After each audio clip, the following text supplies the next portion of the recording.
Good evening, everyone, and welcome to another episode, or the fourth episode of Breaking Through to Success, Breaking Barriers, and Caribbean authors who motivate, educate, and empower. And I'm Amanda Edwin, host of this Facebook Live and owner of the page Breakthrough to Success. This has been a personal project that I embarked on last year, and it has been slowly evolving. The mission of Breakthrough to Success is to empower others who are finding it difficult to achieve their goals, give them the confidence to push through the barriers in life that stand in their way of doing the things they want to do and accomplish. In this particular series, which is also a contribution to Black History Month, I have conversations with Caribbean authors who have a message to share, a message about breaking barriers, pushing forward, building confidence and self-esteem, and showing that empowerment or self-empowerment or personal empowerment is purposeful.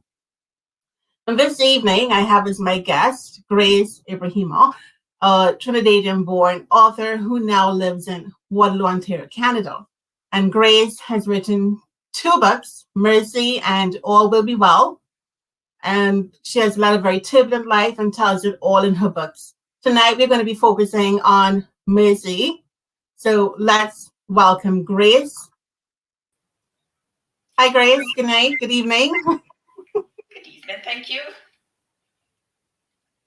So how have you been? I know we've chatted in a while. We chat all the time. But well, I am very well, thanks, and I feel quite honored and exceptionally grateful to have this platform to share my story. well, I am grateful to have you here with us, or with me, and sharing with the audience a little bit about you, your stories, your books, and what you have to share in those books. So tell me a little bit about your journey and what prompted you to write. I'm going to show the authors, I'm going to show everybody the books that we have here. So the one we're looking at tonight is Mercy, and she also has All Be Well, which I'll be reading a little bit about later.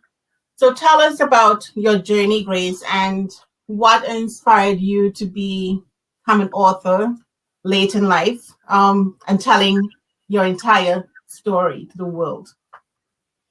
Thank you, Amanda. I have got to confess, I was not inspired to write any book. It's it was my two children who said to me, Mom, you've got to sit down and write your story. And this was the reason why. I was absolutely defeated by alcoholism. And I had to go into a treatment center, as my children call it, to dry out. And when I came out of that treatment center, it was a 28 days stay. And my children told their friends, their mother is drying out in this rehab. So by the time I came out of Homewood, everyone who cares to know knew where I was. So my children friends started asking them questions, and they'll come and ask me, and I will tell them what I experienced, and they will go back and tell their friends, and this is how it was for quite some time. Eventually, my children said to me, Mom, we're sick of being the middleman. You've got to sit down and write your story before you forget it. So to answer your question, that's the reason why I started writing my story.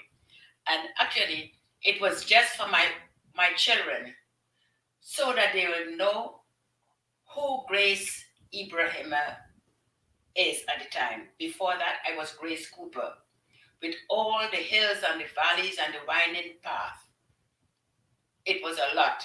And I wanted my children to know the good, the bad, and the raw about their mother. So that was why I started writing the book. The second reason.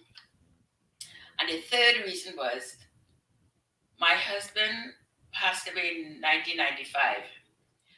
And he started educating me when I was 22 years old. And short of that, I went to school back in Trinidad when I was until about 9. And I was made to go and work in the cane field, the sugar cane field, the Mhm. rice paddy field, go on in the garden. So when all my peers, people around my age group, when they were going to school, to learn to be, wise young women, I was in the fields. Skills. Mm. So that's what I wanted to share as well. Yes, I remember. I mean, we both come from Trinidad and Tobago. Lower the volume here a little bit. We both come from the island, and I do remember the driving past the sugarcane fields, and it's mostly in south. Did you come from the south end of the island? I'm not sure. The middle. Where in Trinidad were you from? I was from Penal. So that's like the deep south end of the island. Right, right, Yes. yeah. So I understand. I mean, driving through, I remember seeing all of that, and I know in your book you talked about you gave almost every single detail of your life, starting from your childhood and going all the way through when you left Trinidad to go to England. I believe you became a nurse there. Um, you met your husband. Did you meet him in England? Yes? Yes, yes, I did. Yes. And I liked the part, what I liked about this and your journey, specifically with your husband, was how he educated you all the way through. That was very empowering, very enlightening, and to me, that's a great act of love that he showed to you by giving you the gift of education, right? That's So yeah, I mean, I admire that. And then you came back, you came to Canada. So tell me a little bit about in the book itself. What are some of the messages you want to share? Because it's all about you and your life, with your children, with your addiction, everything. So tell us a little bit about that part of your life, that turbulent part of your life, and how you came through it. I'll start first with the addiction. When I was growing up in Trinidad, the messages I got, and to me it was etched in my brain. You're no good. You'll amount to nothing. You're down, dance. You're stupid. So I got those messages since when I was about 6. And to me, as I grow older, whatever happened to me, especially negative things, to me, it's tied right back to those messages. If you were brighter, this would have happened to you and that wouldn't happen to you. If you were smarter, if you were loved, and all of those things. So I scraped up some money when I was in Trinidad and I was going up to England. And everything was going okay until the ship was on open sea. And at that point, somebody came into my cabin and I was raped. I had no idea what was happening to me because growing up in a really tiny village in Trinidad, I didn't know anything about. I didn't know anything about developmental stage of a young girl.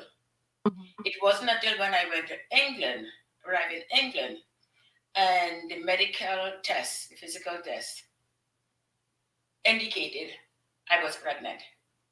Wow. Mm. So I had to deal with that issue literally on my own, apart from the people at the nurse's home.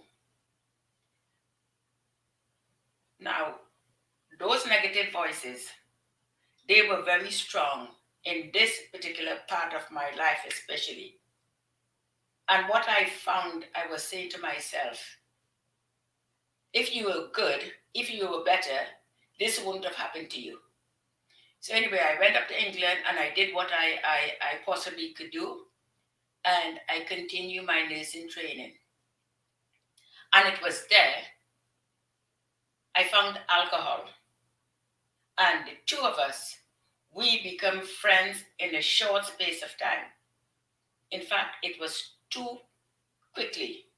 And the thing is about alcohol, it's the more I got nearer to alcohol, is the more I care less for humanity. I didn't want anyone around me because it was waste of time, waste of my drinking time. So that alcohol, it was like a relationship.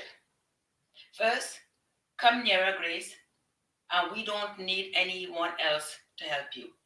That's what alcohol was saying to me. And I went nearer and nearer and nearer. At first, I was dictating to alcohol when I drink, how much I'll drink and what I will drink. Later on, the table turned and alcohol was my master, and I felt as though I was the slave. I didn't want to drink at a certain time, but I had to keep the shakes away, the dry heaves. You know, I felt as though things were crawling on my skin and crawling up the wall. After a few years, having so much to drink, the drink was like my body had neutralized the effect of the alcohol. And at that stage, I just had to drink to keep those, I call them demons, away. The dry heaves, the morning sickness, and all of those things. And I couldn't stand myself anymore. And I was planning suicide right there at my hospital, my local hospital where I work. But thank goodness, in spite of what happened to me in my life, as I turn the pages of my life and I look through the pages, I see that there is something always on my side, in spite of all the negativity and the difficulty and the heartache and the pain. So I was lucky. My employer paid for my stay at Homewood Health Center in Guelph. Mm-hmm. So that's in a nutshell part of my life. Wow. The I read about it when you talked about it and in your book, and I was very I was very much in awe. I was almost taken aback by how much of it you actually wrote into your book of your life story in terms of everything that happened to you in detail. And I think it's important that people read it. People understand that it's okay to talk about the problems that they're going through. You talk very openly about the rape situation. People don't come forward with rape a lot.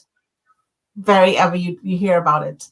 Um, you went through a pregnancy on your own, pretty much. You went through the whole addiction with the alcohol, and at least I'm glad your boss was there to help you or to tell you, you know what, you need to seek help, and your family was there with you to support you. They did not turn their back on you. At least that's not what I read in your book. They supported you every inch of the way. And so once you were over, and I guess you're never really over. You're always trying to improve. Okay. Yes. So with regards to the alcohol and the addiction, how what happened with that? Are you still doing like do you still go to group meetings? Do you still what goes on with that? Yes.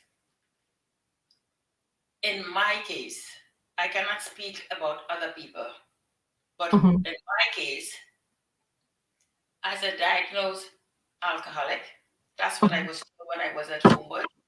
And I hated those people at my hospital. I hated my late husband, my children, and my children were brutal, brutal, brutal. I hated those people at Homewood. The reason why I hated those people is because they had a mirror and they were showing me myself.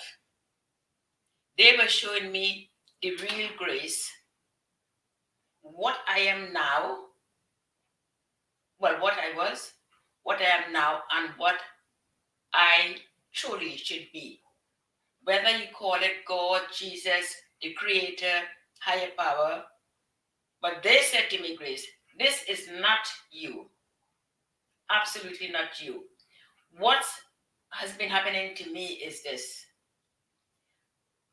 With all the negativity, if people say that to you for long enough and for often enough, you will start to believe it.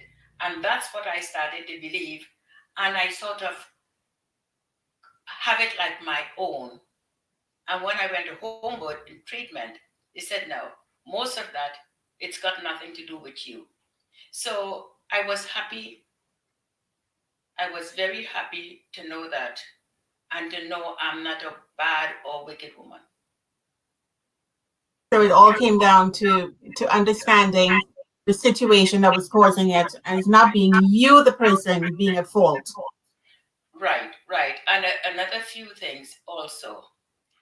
I had to, I had to be very focused on my life. And at that point, I had to narrow it down because when it was so wide, there were all sort of individuals in my life. And I realized they were not individuals who had my best interest at heart. What I could give, it's okay. We'll be friends. And short of that, it was like, no. So I focused on my relationship in that way. I have been down on my knees many, many times, and it's not always to pray. Let me tell you, life put me on my knees, but I did not stay there. And I want people to know whatever life throws at you, sometimes there's no fault of yours. You didn't ask for it, but it's there. But for me, you don't stay down there. I got up, I continue on, then I went back down again, and that's how resilience helped me. And the other things, I had to be disciplined. When I was writing the book, I had to, how could I say it? Get rid of all things which will waste my time. I got rid of those things and I focused on what I was doing.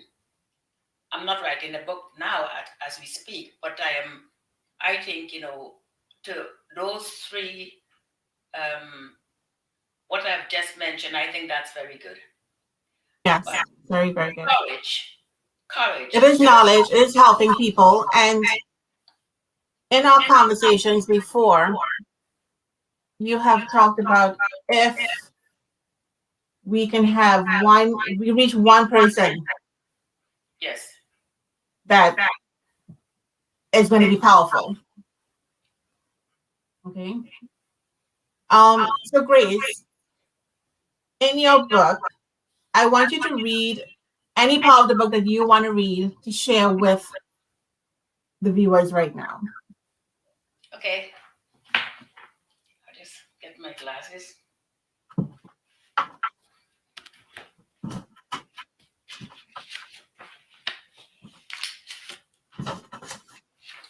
Okay. With all what Amanda have said and the feedback I give, in this book, Mercy, One Life, Many Stories,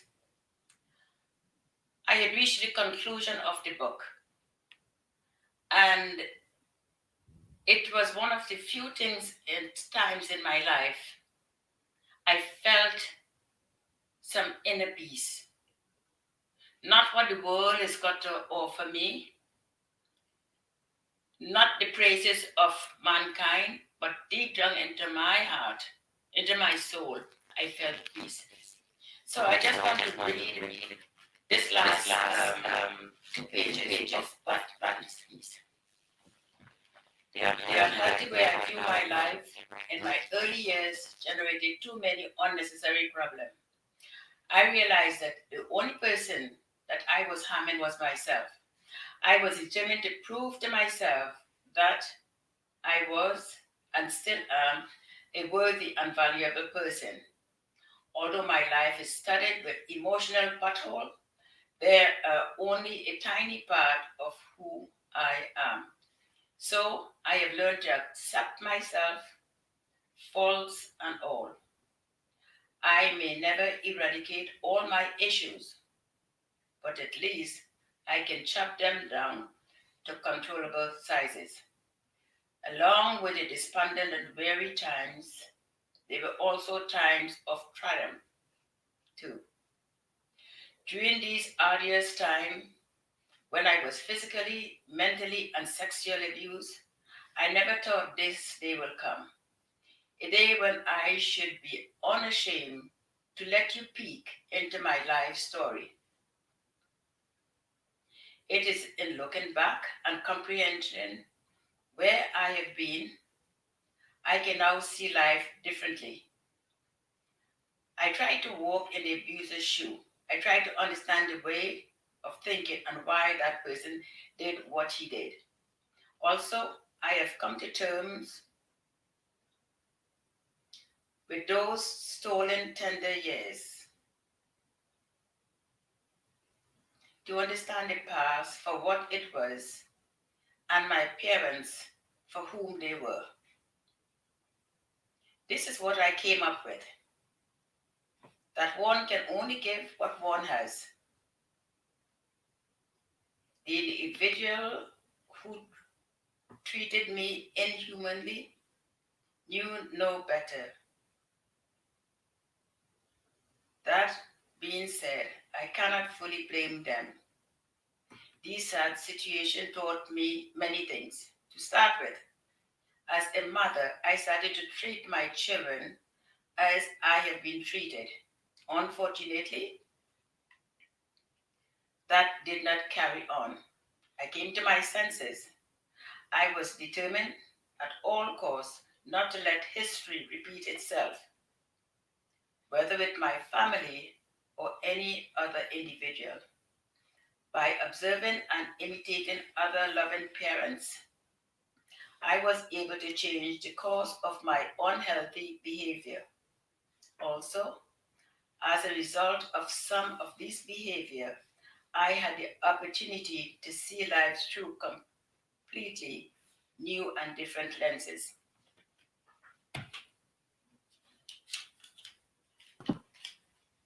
Thank you. That was very powerful, Grace. Thank you for sharing. And now you've gotten to that part. I want you to, I know you've shared many messages throughout, but what is the main message you want to share with everyone? Put it in a nutshell for me. Okay. What I want to share with everyone is this. As I mentioned before, life will never offer us a smooth road. There'll be lots of potholes. There'll be ups and downs. There'll be setbacks. But if you practice being resilient, I think you could be the winner of whatever is happening to you. Because sometime I think way back, I used to give up too quickly. And it seems as though I gave up even before I have time to try. So now I try and try and try again. And when I cannot do anything better, I do ask for help. And asking for help is not a weakness, it's a strength. Amazing. Um, we have a few comments coming through that I want to read. I'll share on the screen as well. This one. Oops. There we have Michelle. Michelle is my friend from the UK. And she's saying that becoming truly self aware, we can choose not to repeat unhealthy cycles from the past. We can choose to learn a new and better way, which is absolutely true. And I have another message here from Cheryl. Cheryl is another one of my authors I had a couple of weeks ago. And she's saying that this is a very real and honest interview as you share your struggles and your triumphs, battling your addiction to alcohol and how it affected your life. And this will help many people who are also struggling with addiction and the friends and family who try to support them.